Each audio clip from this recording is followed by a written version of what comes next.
नमस्कार, स्वागत है आपका जेड न्यूज में। मैं हूं आपके साथ रवीक्षा शर्मा और आप देख रहे हैं खबर अपडेट। आइए शुरुआत करते हैं आज की ताजा खबरों के साथ। चंदौली मेडिकल कॉलेज में इलाज के नाम पर वसूली के आरोप से मचा हड़कंप। मरीजों की शिकायत पर मेडिकल कॉलेज पहुंचे सपा के राष्ट्रीय सचिव व पूर्व विधायक मनोज सिंह डब्लू। आर्थो मरीज से ऑपरेशन के बदले रुपए मांगने का पूर्व विधायक ने लगाया गंभीर आरोप। रुपए नहीं देने पर ऑपरेशन नहीं करने का भी लगाया आरोप। मेडिकल कॉलेज में मरीजों को बाहर की दवाइयां लिखने का भी लगाया आरोप। बच्चों के वार्ड में इलाज नहीं करने और बीएचयू भेजने की धमकी देने की शिकायत। व्यवस्थाओं से नाराज पूर्व विधायक ने निजी खर्च पर मरीज को प्राइवेट अस्पताल भेजा। डॉक्टरों की कथित मनमानी और मरीजों के आर्थिक शोषण पर जमकर बरसे पूर्व विधायक। अगले सोमवार से मेडिकल कॉलेज में धरना देने का किया ऐलान। चंदौली मुख्यालय स्थित बाबा कीनाराम मेडिकल कॉलेज का पूरा मामला। देखिए, एक मामला संज्ञान में आया कि किताबी देवी 10 दिन से हॉस्पिटल में हैं और उनको पैसा मांगा गया था। मैंने प्रिंसिपल साहब को बोला, चंदौली डीएम साहब को भी बोला।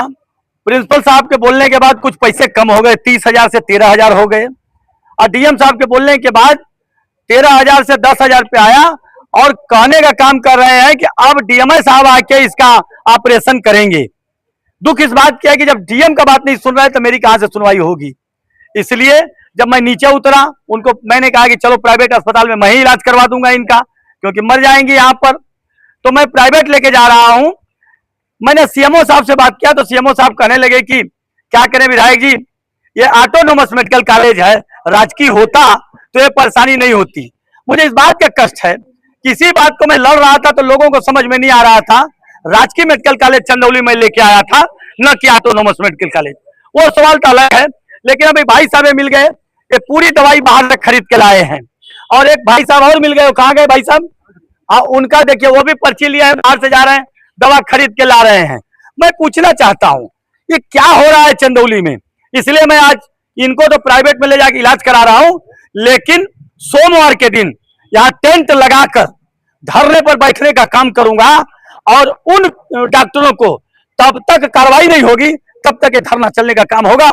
अभी मैं एक लेटर बना के डीएम साहब, एडीएम साहब, एसडीएम साहब सबको मैं लेटर पहुंचाने का काम करता हूं और मैं उनसे रिक्वेस्ट भी करता हूं कि इस भ्रष्टाचार में की लड़ाई में आप मदद करिए, क्योंकि आपके कहने पर भी अगर सुनवाई नहीं हो रही है तो कम से कम मुझे लड़ने का मौका दीजिए और मुझे यहाँ बैठने का परमिशन दीजिए। मैं लेटर अभी भिजवा रहा हूं और मुझे उम्मीद है कि परमिशन मिलेगा, और परमिशन मिले या न मिले, सोमवार को मैं जनता से भी अपील करूंगा कि साथियों आप आइए, और ज्यादा संख्या में आने की जरूरत नहीं है, पहले आइए, यहाँ देखिए, और लड़ाई अगर गंभीर होगी तो लड़ने का भी काम करिए। बहुत बहुत धन्यवाद। जोशी यादव, मेरे पिताजी का नाम है सूरज यादव। आप यहाँ मरीज लेकर आए थे, किस तरह की दिक्कतें सामने आई आपके, क्या कुछ रहा था? दिक्कत सामने यही आई है सर कि यहाँ हम पिछले 5 दिन से भर्ती हैं मंगलवार से, जो कि हमको ओटी का डेट पड़ा था, उसमें हमसे पैसा की मांग हुआ था। 13,000 रुपये राट का बोला था कि आयुष्मान कार्ड में, बोला आयुष्मान कार्ड है सर, अगर चलेगा तो इसको चलाइए। बोला नहीं चलेगा, जिसमें 13,000 आपका राट का लगेगा। तो मैं बोला कि 13,000 अगर मेरे पास रहता तो मैं सरकारी हॉस्पिटल में तो नहीं आता, प्राइवेट में करा लेता। तो वो बोले कि तब तो नहीं हो पाएगा। वही हुआ, हमारा ऑपरेशन नहीं हुआ। ओटी में जाके हम वापस आ गए, हमारा जांच लिख दिया गया, हमको परेशान किया गया। और हमारे दादी जी का कंडीशन ये है आज की डेट में कि वो सड़ रही हैं, बहुत कंडीशन खराब है, अब इसमें कुछ भी हो सकता है।